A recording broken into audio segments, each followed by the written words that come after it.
అల్లూరి శ్రీనివాసు పుట్టినప్పటి నుంచి ఒకవేళ కిన్నర్ అంటే అర్ధనారీశ్వరి తత్వాన్ని తీసుకుంటే మీరన్నట్టుగా కిన్నర్ అఖాడా ఇప్పుడు రాజస్థాన్ లో ఉంది. ఈ మధ్య మొన్న ఒక 1.5 year క్రితం దాన్ని ప్రారంభించారు అఖాడాలు అందరూ కలిసి. అందులోనే ఉండవచ్చు, మహిళా అఖాడాల వాళ్ళు కూడా కలిసి అందులో ఉంటారు. ఇప్పుడు మీరు అడిగిన ప్రశ్నల్లో రూపం చూసి మాట్లాడాలి అంటే పుట్టుకతోని శ్రీనివాసు మగవాడు, మధ్యలో ఆయన రూపాన్ని మార్చుకున్నాడు, పరమాత్ముడికి అంగం ఇచ్చుకున్నాడు, ఆ ప్రీస్ట్ ఇంప్లాంటేషన్ ఏదో చేసుకున్నాడు. కాబట్టి ఇప్పుడు మీరు చెప్పండి, శ్రీనివాస్ కి ఈ 3 పేర్లలో ఏ పేరు ఇవ్వాలి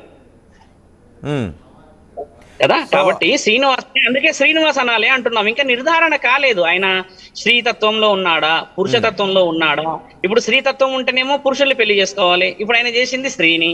అంటే ఆయన పురుషతత్వంలో ఉన్నాడా అంటే ఆ పురుషాంగం లేదు, ఆయన పురుషుడు ఎలా అని చెప్పేసి చాలా మంది వ్యక్తపరుస్తున్నారు. అంటే ఓకే, స్త్రీతత్వంలో ఉన్నాడు కానీ ఏమంటే పెళ్లి కాదు తోడు అని అంటున్నాడు, మేము తోడులో ఉన్నామని అంటున్నాడు. అన్నాడు నా భర్త అని చెప్పి అంత వల్గర్ గా చెప్పారు కదా స్వామి. నిన్న ఆ అమ్మాయి డిక్లరేషన్ ఇచ్చింది కదా, తోడు నీడా అని కాకుండా అమ్మాయి చెప్పింది కదా వర్షిని. ఆ అమ్మ ఆ బిడ్డ ఏమన్నది, నా భర్త అయినా మేము శారీరకంగా ఉండలేకపోయినా పిల్లల్ని తెచ్చుకొని పెంచుకుంటాము అని ఆవిడ మీడియా ఛానల్ ముఖంగానే చెప్పింది. ఇప్పుడు మన ఇద్దరం ఏదో మాట్లాడి జడ్జిమెంట్ తీసుకొని గొడవ పడకుండా నిన్న మొన్న జరిగిన ఓకే శివరుద్ర స్వామి, ఓకే నాకు కూడా ఆర్గ్యుమెంట్ ఏం కాదు, నాకు చాలా డౌట్స్ ఉన్నాయి. అవి అఘోరీ చెప్పిన డౌట్స్ కావచ్చు, అఘోరీని వ్యతిరేకించే వాళ్ళు చెప్పిన డౌట్స్ కావచ్చు, అఘోరీని సమర్థించే వాళ్ళు చెప్పిన డౌట్స్ కావచ్చు, ఇన్నున్నాయి. సో ఈ డౌట్స్ అన్నీ నేను నివృత్తి చేసుకోవాలని అనుకుంటున్నాను. ఎందుకంటే అఘోరీ, నేను అఘోరీని ఎలా చూస్తున్నానో మిగిలిన వాళ్ళని కూడా అలాగే చూస్తున్నాను కాబట్టి వాస్తవం ఏంటనేది నాకు కావాలి.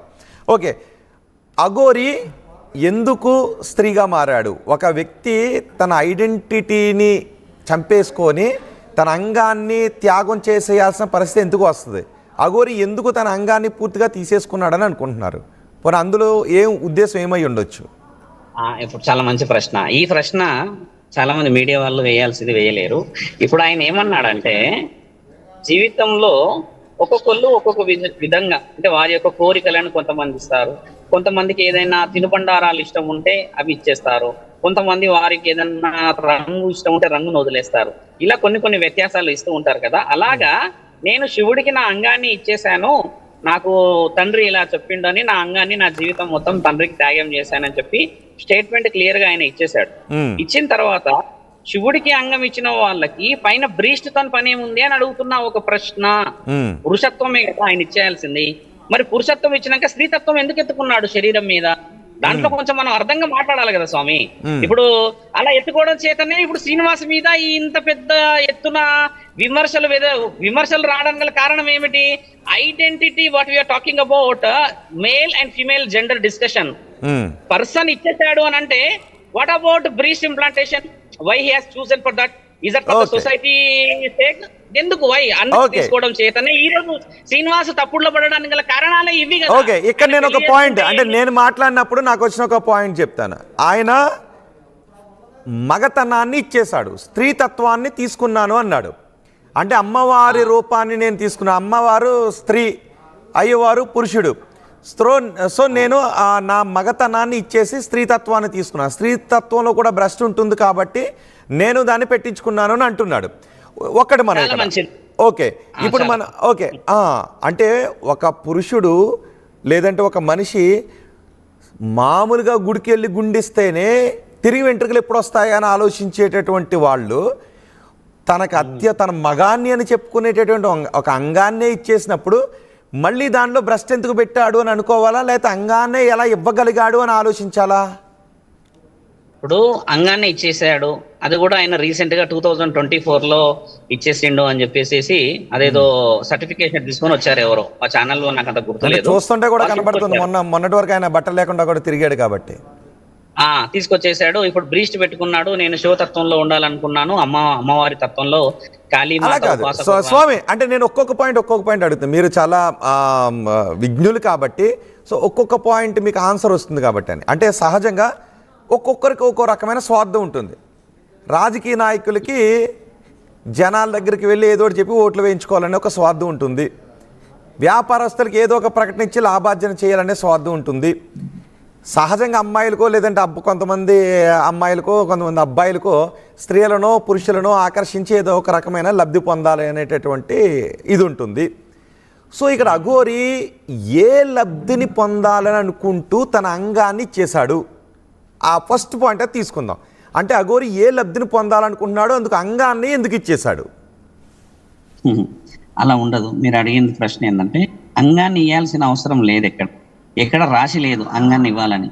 ఆయన ఇచ్చుకున్నాడంటే ఆయన పైశాచికత్వం, అది భక్తిలో. ఒక్క నిమిషం, ఓకే, నేను ఇక్కడ అడుగుతాను. పైశాచికత్వం అంటే ఏదైనా మనం ఒక పని చేశామంటే ఏదో ఒక లాభాన్ని ఆర్జించి ఏదో ఒక దాని వెనక ఏదో ఉంది అంటే, ఇంతకుముందు సోను సూద్ కరోనా టైంలో ఏదో చేస్తే ఇతను ఇంత ఆ దానం ఎందుకు చేస్తున్నాడు, వాని వెనుక ఉన్న ఉద్దేశం ఏంటి అని వెనుక ఉన్న ఉద్దేశాన్ని లాగాం. సో పైశాచికత్వం అనేది మన బ్రెయిన్లో ఉన్నటువంటిది, మనం దాన్ని ఇంకే రకంగా పిలుస్తాం. అది కాదు, ఎవరైనా ఒక పని చేస్తే దాని వెనుక అతను ఆశించే లబ్ధి ఏంటి అని. సో శ్రీనివాస్ అనే వ్యక్తి తన అంగాన్ని ఇచ్చేయడం ద్వారా ఆశించే లబ్ధి ఏమై ఉండొచ్చు? ఏమి రాదు, అలా ఆశించే లబ్ధి వచ్చేదా మిత్ర? సో ఏమి ఆశించలేదు అయితే.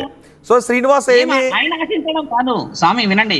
ఒక యోగులు, సిద్ధ పురుషులు, సత్పురుషులు, సాధు సంతులు, అఘోరాలు, నాగసాధువులు అంగం తీసేయాలనేది లేదు. అక్కడ ఏమున్నదంటే స్వామి, అంగానికి సంబంధించిన విషయం ఏంటంటే భక్తి తత్వాన్ని, కామ కోరికలని, మన అంతరాత్మలో ఉన్న ఈ మదమత్స్యాలని ఆపడానికి అని చెప్పేసేసి పురుషాంగంలో ఉన్న ఆ పురుషత్వ నరాన్ని గురువులే కర్రతోని కొట్టేసే విభాగాలు మన దగ్గర ఉన్నాయి.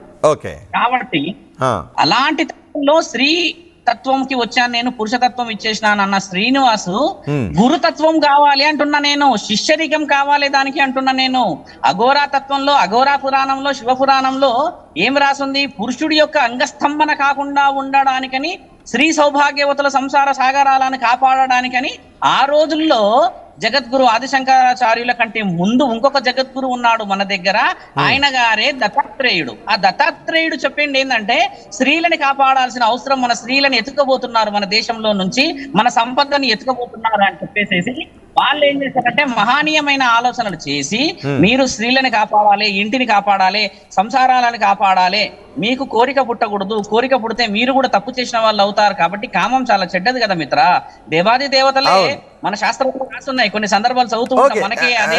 శివస్వామి, శివరుద్ర స్వామి, ఓకే, వాడి దగ్గరికి వద్దాం. అంటే అతను హిందూ ధర్మాలలో దేన్ని అవలంబిస్తున్నాడు, లేదంటే ఏ సనాతన ధర్మంలో దేన్ని తీసుకున్నాడు, అసలు ధర్మం ఏం చెప్తుంది, వీటన్నిటి దగ్గరికి వద్దాం. ఫస్ట్ మనం ఇతను ఫేక్ అంటున్నాం, ఇతను ఉద్దేశం మంచిది కాదు అని అంటున్నాం. సో అందుకని నాకు ఒక్కొక్క పాయింట్ కావాలి.